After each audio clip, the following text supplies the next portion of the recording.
আমরা কিতাবে পড়ছি 10 বছরের বাচ্চা একদিন কাঁদতেছিল বসে বসে একা। তো কোন একজন মুরব্বী বলছে, বাবা তুমি কাঁদো কেন? বলছে জাহান্নামের ভয়ে কাঁদো। বলতেছে 10 বছরের বাচ্চা, জাহান্নামের ভয়ে কাঁদো, বিষয়টা কি? বিষয়টা তো আমারও ছিল না, কিন্তু আমার মায়ের একটা আচরণ দেখে আমার কাছে ভয় লাগতেছে। বলতেছে কি হইছে? কয় আমার মাকে দেখছি লাকড়ির চুলায়, মা যে রান্না করে, মা প্রথম যখন আগুন ধরায় ছোট ছোট লাকড়ির টুকরা গুলা দিয়া আগুন ধরায়, এরপরে বড় গুলা দেয়। আমার এটা দেখে মনে হয়েছে, হায় আখিরাতে আমার আল্লাহ যদি জাহান্নামের আগুন আমার মতো ছোট ছোট বাচ্চা দিয়া ধরায় আর আমারে যদি ফেলে।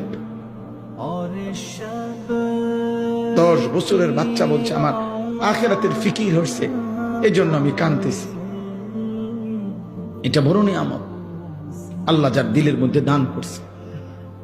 দুনিয়া ভোগ করা যায় রে আব্বা, দুনিয়া ভোগ। আমি প্রতিদিন বলি, আমরা যে মাটির উপরে দুনিয়া ভোগ করছি, আপনি তাকাইলে দেখবেন এই পাশে বসে আমরা যখন খানা খাই, ধরে নেন এদিক দিয়া বসে আমরা খাইতেছি, তো যেই কোনো মানুষ দেখেন আরেক দিকে তাকাইলে দেখবেন ওই পাশে কুত্তাও খানা খাইতেছে।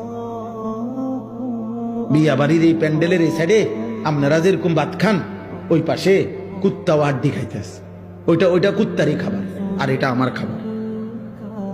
তাহলে দুনিয়া আমি যেমন ভোগ করছি, দুনিয়া ওই কুকুরও ভোগ করছে, জানোয়ারও ভোগ করতেছে। অতএব দুনিয়া ভোগ করছি, দুনিয়া পাইলাম, আহামরি কিছু না। দুনিয়া যদি পেয়ে তৃপ্ত, তো জানোয়ারও তৃপ্ত। দুনিয়া পাওয়া যদি সফলতা, তো সমস্ত জানোয়ার সবচেয়ে বেশি সফল। কারণ সকল বিবেচনায় মানুষের চাইতে জানোয়ার খাবারের পরিমাণ বেশি। হাতি একদিনে 250 কেজি খাবার, প্রাণীবিদ্যা গবেষকদের কথা, 250 কেজি একটি জঙ্গলের হাতি একদিনে খাবার খায়। তাহলে সে তো বড় সফল। সফল না? কিসের সফল? হাতি সফল তো বলে? আল্লাহ আমাদেরকে বুঝ দান করেন।